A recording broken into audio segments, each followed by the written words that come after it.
All right, well, like Kaylee said, I am one of the leaders here at reGROUP and the campus minister at our 33rd Street jail campus. And it's my pleasure to have the opportunity to be here tonight with y'all and share one of my favorite topics. So if this is your first night in our curriculum that we're going through, currently we're in this return phase. And Chris and Kaylee rather affectionately refer to this as the bowel movement of reGROUP, mostly because it's in this phase that we revisit all of the crap from our lives. We write, we speak about the most painful stories and experiences from our past. 2 weeks ago, we got to hear a message from Chris Burns as he described to us this topic of the wound, the message, and the agreement. So we explored how painful and hurtful events in our lives can teach us things about ourselves that are simply not true. And often unwillingly, we find that we believe these messages and they affect how we think, how we feel, how we behave in our lives. We talked about how important digging up these old wounds is in the healing process. And tonight we get to talk through some of the practical application of how we actually do that. So tonight we look at one of my favorite topics at reGROUP. It's called the tree, simply put. In a way, it distills the entire process of reGROUP into one incredibly useful diagram because I like visual learning, I like pictures, I like analogies. This is my favorite. Perhaps more than anything, this might be the most useful diagram that we use here at reGROUP. For me, it was. What I don't like about tonight is how little time we actually have to go through this content. When I'm teaching this in reGROUP at the jail, this is like a 5 or 6 week long talk. And so tonight we get maybe a half hour to do 6 weeks worth of work. So hold on, we're gonna try and get through it. But so for me, once I began to understand this concept, how the tree worked in my own life, it became a powerful tool in helping to sort out my own thoughts, feelings, and behaviors. When I first came to reGROUP almost 7 years ago, it was initially depression that brought me through the doors. I didn't like how my life looked, and I quickly found out, though I hated to admit it, what I was really here for was an addiction to sex and pornography. reGROUP has a way of feeling like it can bait and switch you sometimes, and you think you come here for one thing, and then you find out, well, okay, here's what I'm here for. So if that's you, you're not alone. What I found is that my frequent, obsessive, out of control use of pornography was destroying my relationships. It was eroding my self-worth and smothering me in shame. Yet though I was aware of the damage I was causing myself, I didn't understand my behaviors. I kept going back over and over to this same place that I didn't want to go to. I didn't understand how I could do that. It was empty, but I kept returning there. I felt like I had absolutely no control over my behaviors. So this tree diagram, along with journaling and inventory, helped me begin to understand a little more about why I did the things I did. It helped me make sense of all of my confusing actions. So here's a picture of the tree. Thank you, Kaylee. The top part of the tree, the fruit, the leaves, the branches, all of that represents our behaviors. We're not going to spend a ton of time here, mostly because often we're able to recognize these areas in our life without much searching, much digging. Even if we don't understand them, we notice our behaviors. Sometimes there are people close to us that point out in our life, okay, you're doing this thing that's damaging or unhealthy. But my guess is that chances are if you're sitting here tonight, there's in some way life isn't working. And so you're aware a little bit of these behaviors. So the fruit on your tree might be alcohol, pornography, anger, misuse of prescription drugs, legalism, disordered eating. I mean, the list really is almost infinite. But it represents the ways that we approach life, but end up hurting ourselves, damaging our relationships, or most of the time, doing both. So what I think is most important to learn about the branches, the fruit, like this part of the tree, is just to recognize that it simply reflects the health of the rest of the tree. A couple weeks ago, maybe about a month now, we had a storm. It wasn't like a hurricane storm or anything like that, but I wake up and I look out my back window, and this massive tree has just fallen over in my backyard. And so we went and looked at it, and essentially it had completely severed itself from the roots. Now, this used to be, picture, if you will, a magnificent grapefruit tree, the biggest grapefruit tree you've ever seen. And it produced the most lovely fruit that you've ever tasted. I don't really like grapefruits, but I love the grapefruits that came from this tree. Well, over time, one year it produced less fruit than it had the year before. The next year it produced no fruit. Then the leaves started dying and branches started breaking off. And I realized that the tree itself was diseased. Now, I could blame the fruit for being bad, but ultimately, if the tree wasn't healthy, it wasn't going to produce any fruit. And the tree got diseased. And what we ended up finding when my roommate and I took an axe to go create firewood out of the tree that had fallen in our backyard, what we noticed was insects had eaten all through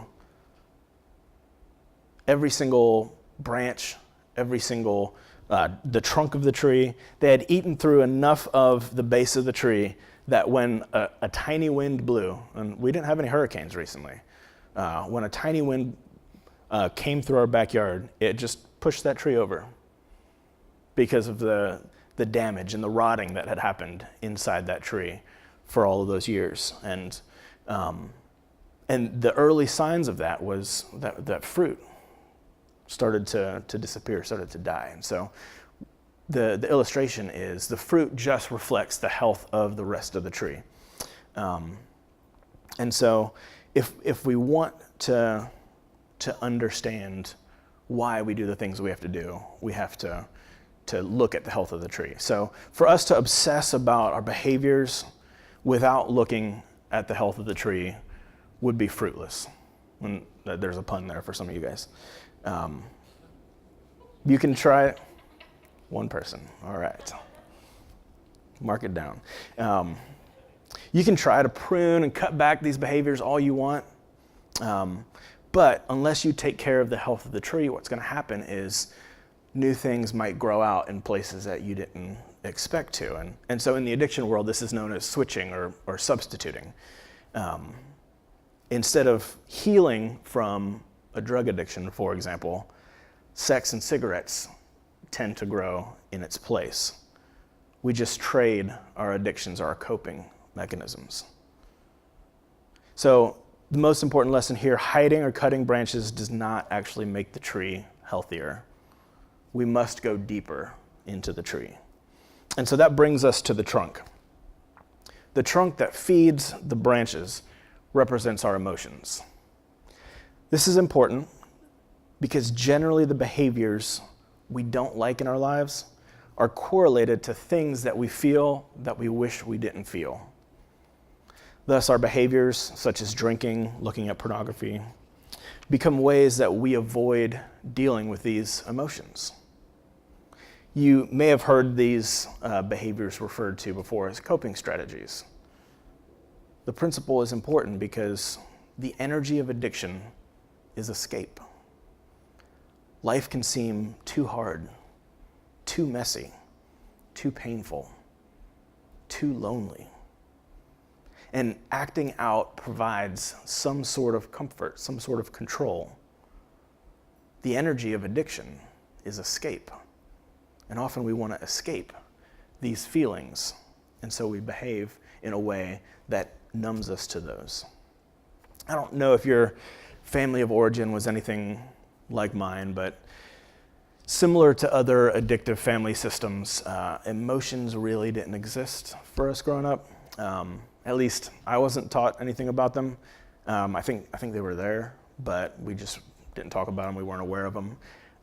And so I didn't know what they were how they felt in my body, how they impacted me, let alone how to deal with them in a healthy way. Our emotions, in a way, were fine and try harder. There was no place for anger or sadness in our house. And I can remember countless nights growing up where I just would spend most of my time alone in my room crying, trying to make sense of this crazy world. I learned early on that my family wasn't a safe place to process my emotions, to learn how to deal with them. And so I discovered very quickly how to ignore them, how to bury them. Trouble was, avoiding my emotions, burying them perpetually, somehow didn't resolve them. Surprise. It only served to pressurize them over time. And so I discovered at an early age that I could find some escape from those pressurized emotions that I was incompetent to deal with. I found escape in the momentary relief offered through pornography and masturbation. That was the fruit on my tree. I could, for a short time, forget about how I felt by experiencing this high that sex produced. The energy of addiction is escape. And so it makes sense how a pattern of coping like this over time would develop into an addiction. So you can see from our diagram of the tree here how emotions feed into our behaviors. We start to behave in ways that keep us from having to interact with or feel our emotions. Though if you've ever tried this for any amount of time, you're likely aware that it doesn't work, at least for too long. So if burying our emotions doesn't work, what are we supposed to do with them? What are they even? This is the analogy I like to use. Emotions are like lights on the dashboard of your car. When my gas light comes on, it indicates. Emotions are indicators. It indicates that my car is low on fuel, and I had better attend to that before it runs out of gas. In my life, I had been taught to ignore my emotions, that they were somehow bad or not masculine, and so I effectively just continued putting duct tape right over that light. Years, light comes on, duct tape. Not going to pay attention to it. Acting out helped me to cope with the emotions until I became addicted and was powerless over my addiction. But after burying my emotions for most of my life, I found myself in my mid-20s with a major depression that pretty much rendered me powerless. And you can imagine there's only so long you can put duct tape over the gas light on your car before it is broken down on the side of the road. And so I couldn't figure out here why my life wasn't working, why my car felt broken down and useless. Emotions, like dashboard lights, indicate that something is wrong, that something is in need of attention. Some cars these days have a tire pressure light that indicate your tires need attention. However, it's not enough just to be aware of the indicator. If you don't put air in your tires, you're going to be in trouble soon. So emotions are not just indicators, they're also invitations. And I'll talk more about what that means in a second. But in our example here, if the gas light indicates that you are low on gas, the invitation is that you would stop at a gas station and put gas in your car. That way you don't find yourself on the side of I-4, stranded, hypothetically. Emotions indicate that something needs attention, that we should take appropriate response when we see that indicator go off. So here is a list of the 8 core building blocks of emotion that are important for addicts to become aware of. The feelings wheel we use is based on them. If you're starting out emotionally illiterate like I was, get used to these. Take time daily to figure out what's going on inside. Become familiar with them. How do they feel in your body? It's like learning a new language. And it's one that's difficult to become fluent in. But these emotions, glad, sad, hurt, lonely, angry, afraid, guilt, and shame. Now, if you're anything like me, you look at the list and you're going to say, that's dumb. There's only one good emotion. Well, I'm gonna push back. I'm gonna challenge you a little bit here. They're all good and they're all useful emotions. They're just not all pleasant. They're not all fun to experience, but they're all good. They're all useful. Now, the second thing you might be thinking is, hold on, I don't see tired or frustrated on there, and that's all I ever feel. Every time I check in, it's tired, frustrated. Well, there's a reason for that. Those are the two words we normally use to cover up all the emotions we feel, but don't actually have the words to express. And so take, for instance, the word tired. There have been times, and maybe this is true for you as well, that I've just really, really worked hard all day. And I found myself at the end of the day tired, exhausted, but fulfilled and satisfied. Tired can be a really good feeling, but it's not a feeling, it's a state of being that often has a feeling attached to it. And so tiredness is a state of being that can be really rewarding or really debilitating. And so, trust me, I get this because emotions can be exhausting. So tired is usually an accessible word to talk about how we're feeling. I personally think that emotional work is far harder than physical or mental exertion. And so I'm not saying that when you say you're tired, it's not true. I'm saying don't use that word as an excuse to avoid being vulnerable with the people that are around you. Then there's frustrated. Often when we use this word, it represents a multitude of core emotions. And so it goes like this. Frustrated might mean, I'm afraid that I'm not going to meet my deadlines for work this week. And I kind of feel guilty that I spent last week so poorly. I'm a little bit angry at my boss for how much pressure he's putting on this deadline. Frustrated we often use it to mean a lot of different things that's going on in our experience.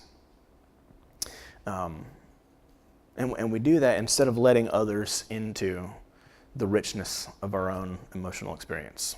We hide behind this word frustrated often. So I said before that emotions are indicators. They give us insight into our internal world, and they also are invitations. So this is what that means. We're not going to take time to explore all the roles of each emotion, but we're going to take one emotion as an example and talk about what it means for emotions to be invitations. And so we're going to use loneliness as our example. Not a pleasant feeling at all. But it's often a familiar one. In fact, it kind of sucks. I hate loneliness. But if loneliness is a light on our dashboard, what does it indicate? What is it saying to us when the loneliness light comes on? What does it mean?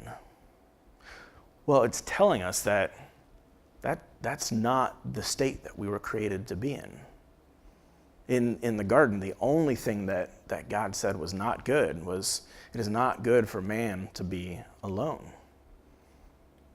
We were created for relationship, for connection, to be in community with one another.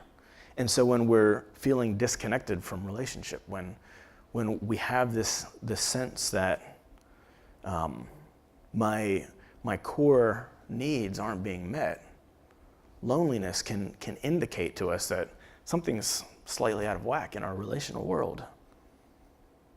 So what does it do? It invites us to reach out to others for connection, for support. Now, however, as an addict, I don't often do that when I feel lonely. I generally do one of a couple things. Put duct tape over that light, say, I'm just gonna kind of ignore this loneliness, try and distract myself from it. I might isolate myself and try to make my surroundings match how I feel. And so if I feel lonely, then I shouldn't be around people because I need to make my surroundings match how I'm feeling inside. I'm gonna put on some sad and sappy music and wallow in self-pity. That's what I'm gonna do with my loneliness.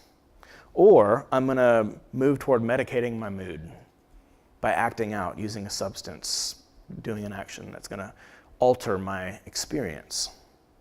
And for me, that was pornography. Unfortunately, for a long time, my mentality towards emotions was, you can't fix sad, but you can fix sober.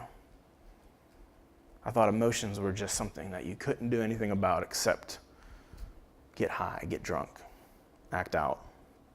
If something's wrong, acting out can make it feel better.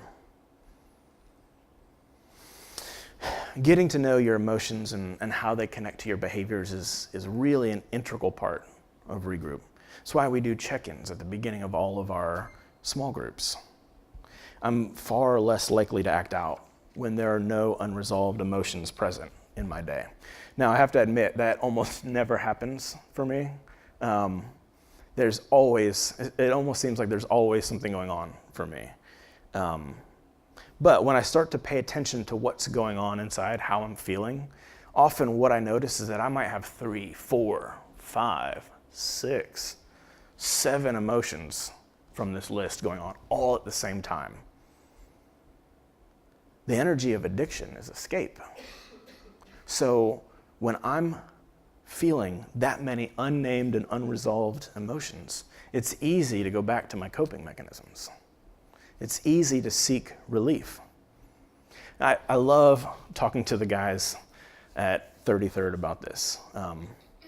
And not long ago, I was talking about emotions, and after reGROUP, one of the guys came up to me and said, "Tim, I need you to pray for me. I'm feeling all of those things right now." I love that. I love when guys can begin to connect to what they're feeling. What a good first step, because recovery begins in honesty and reality. Starting to name what's true about our present world.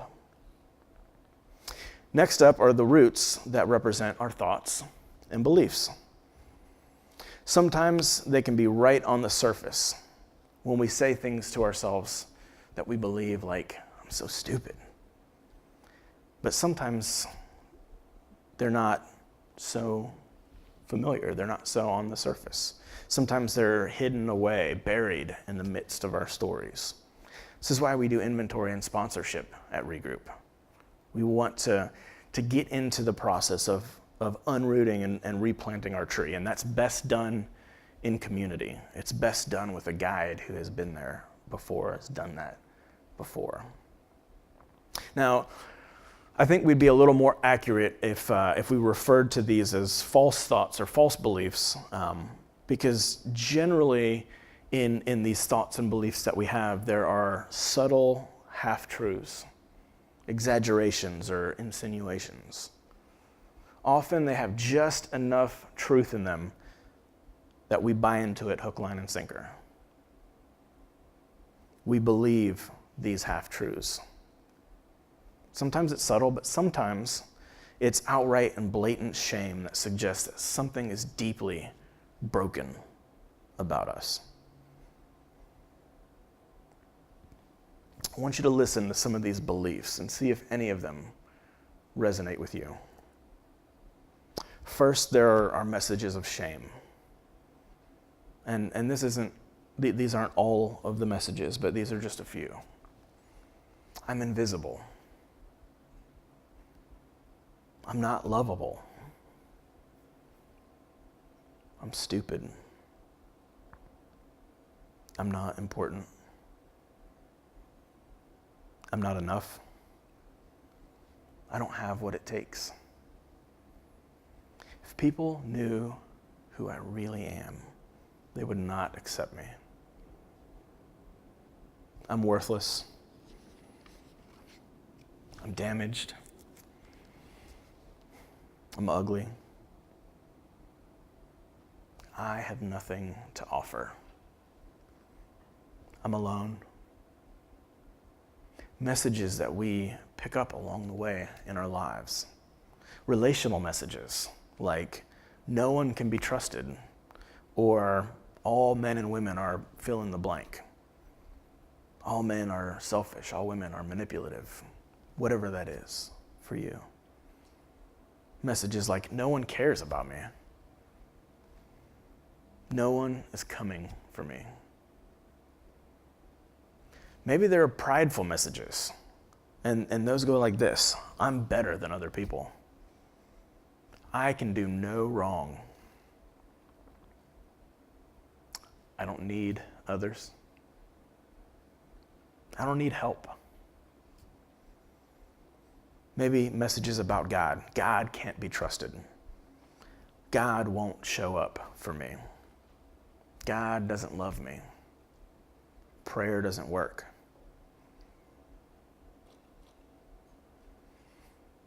Now, I don't know if any of those resonate with you in your experience, but I could point to a lot of them that do for me. And these thoughts and beliefs that we have can wreak havoc on our emotional experience.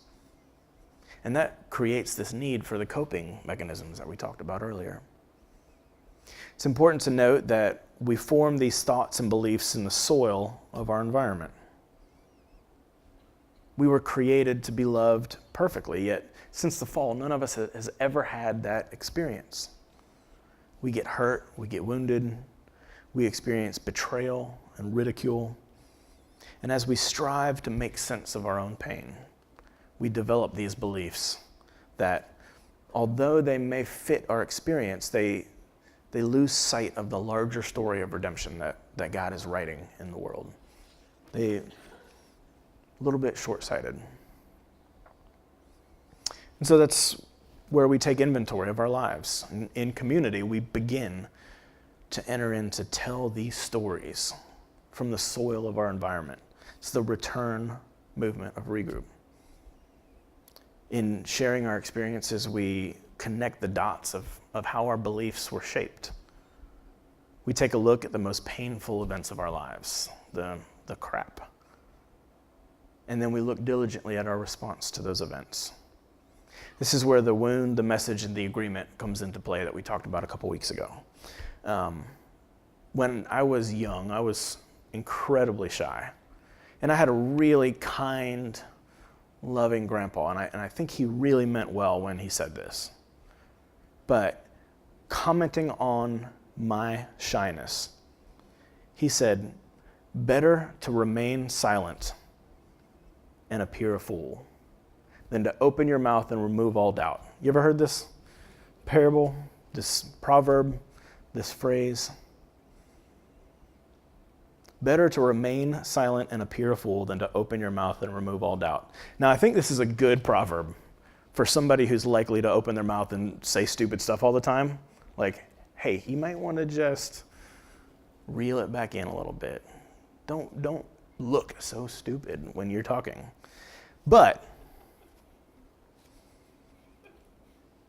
thank you. That wasn't supposed to be funny, but I'm glad you liked it. So yeah, I hear this and I'm like, this could be a good proverb for somebody, but for a shy kid, for a shy little boy, what did I hear in that?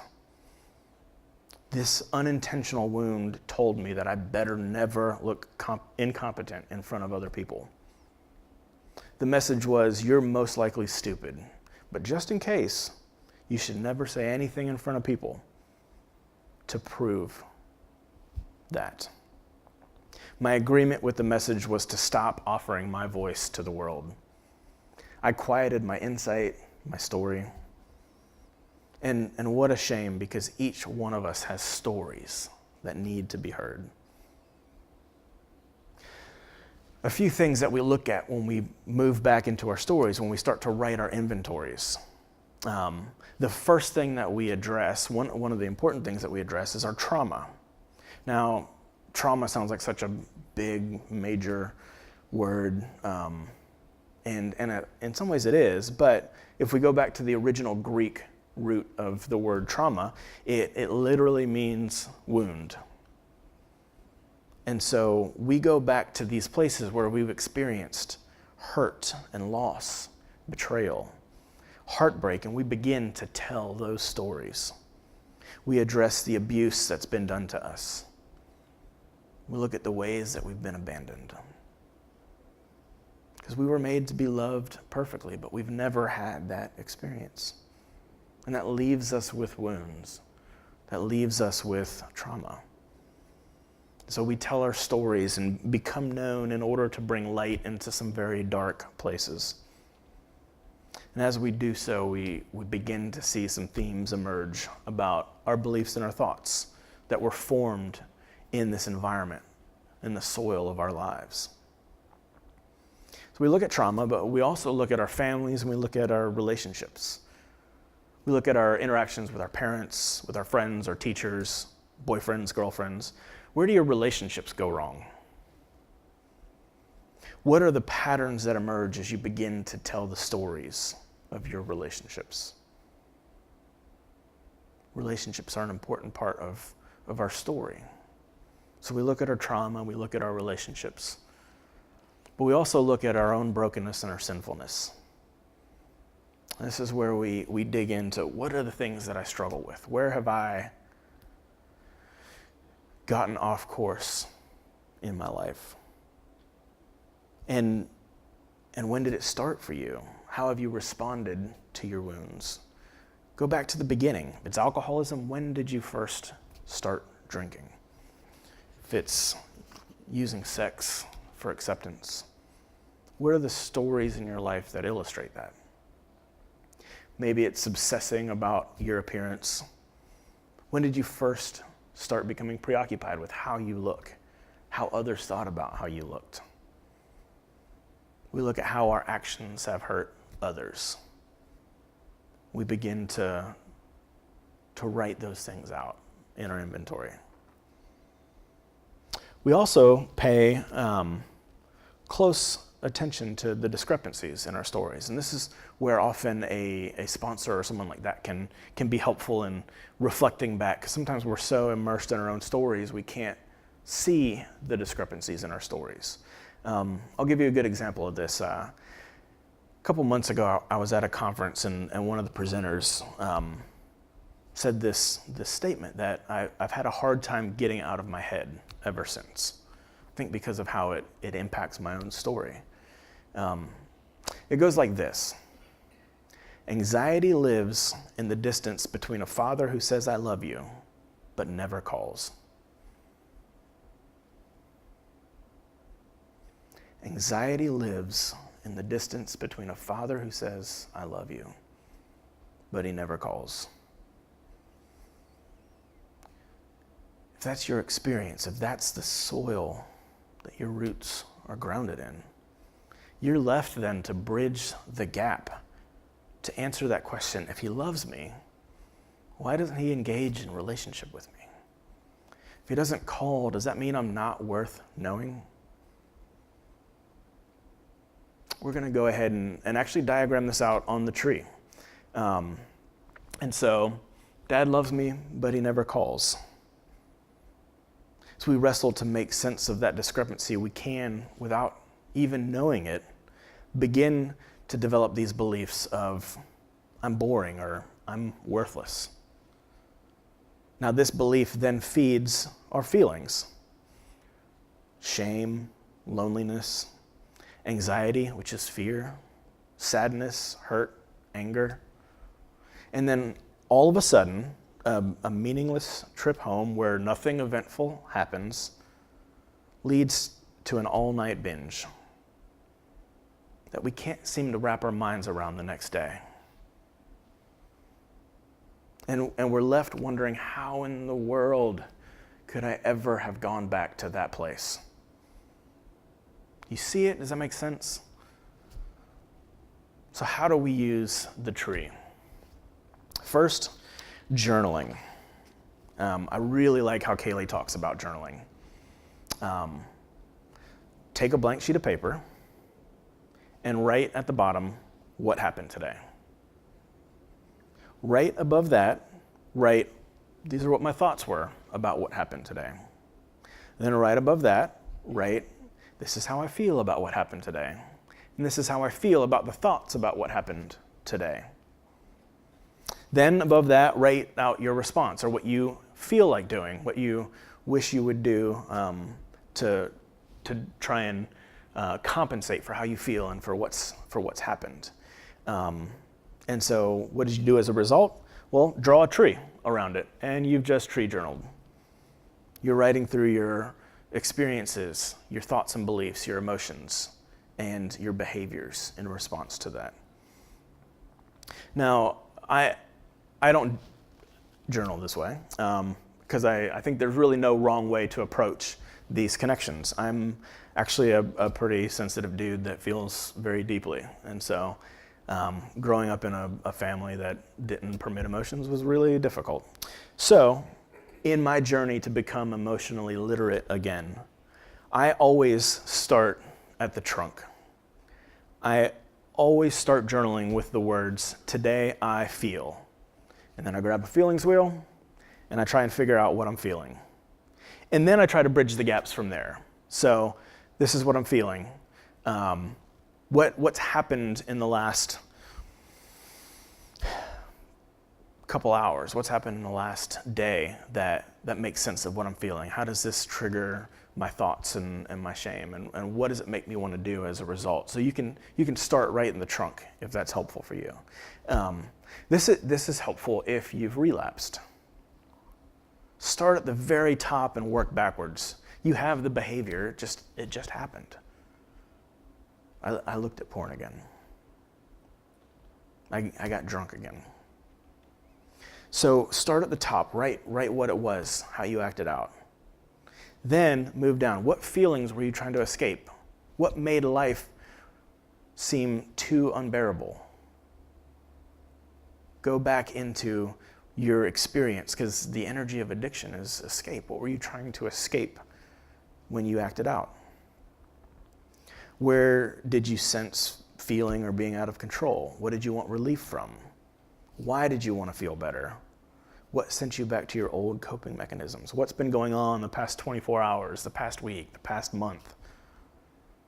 How did those events trigger your shame or your false beliefs?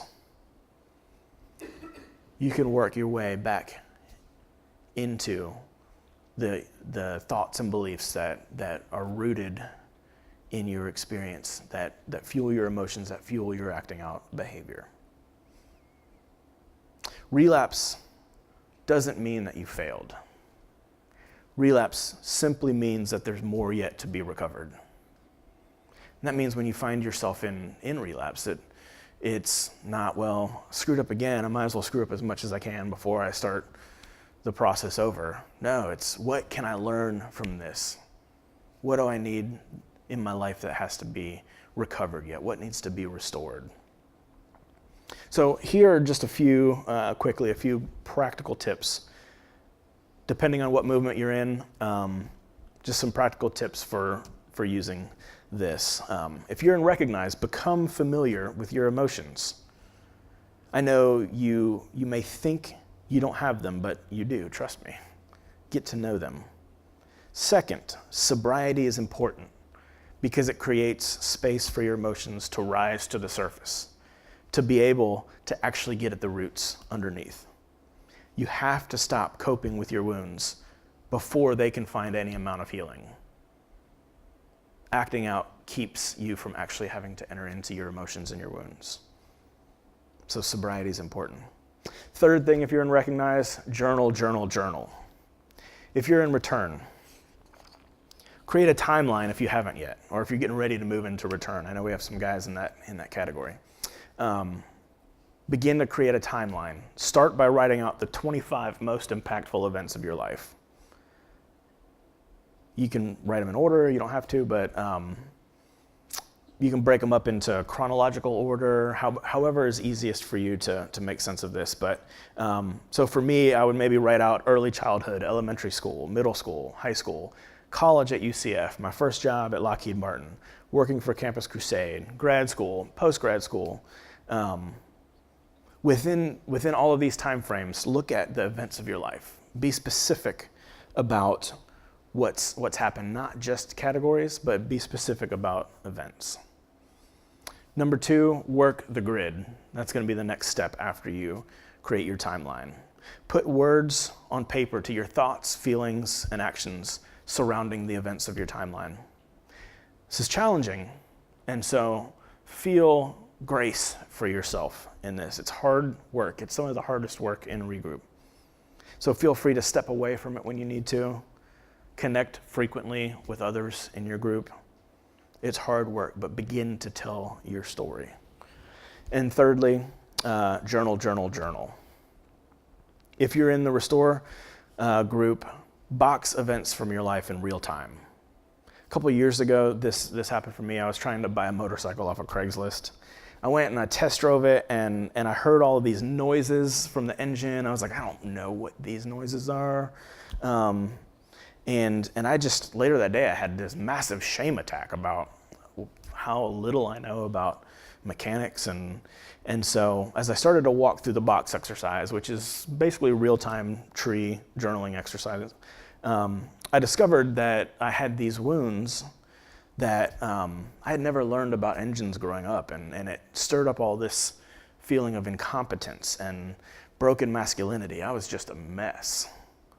But I had to see what was going on in my day and how my emotions were connected to my thoughts and how it connected to my experience of life, how it made me want to act out or behave in a certain way to medicate and numb all of that experience. I had to come back to the truth in that. So begin in real time to put these principles into practice. Secondly, share these events with others. Engage in community in real time with those that are around you. And thirdly, journal. Ultimately, I think the tree is an incredibly useful tool for us to get to know ourselves better, why we think, feel, act the way we do.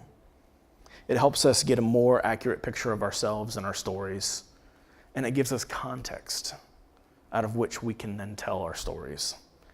And each one of us has a story that needs to be heard. Let's pray. Father, thank you for being the author of your story and also of our story. Thank you for inviting us into the hard work of seeing how you're not just in the sky and don't care about us, don't care about our lives, but we get to see how you want to be close to us, how you say to us that you'll never leave us nor forsake us. God, I pray that you would help us to be aware of your presence here with us even tonight. Help us to know that you are good and that you love us. And God, thank you for this opportunity and this journey that you have us on. And it's your name we pray. Amen.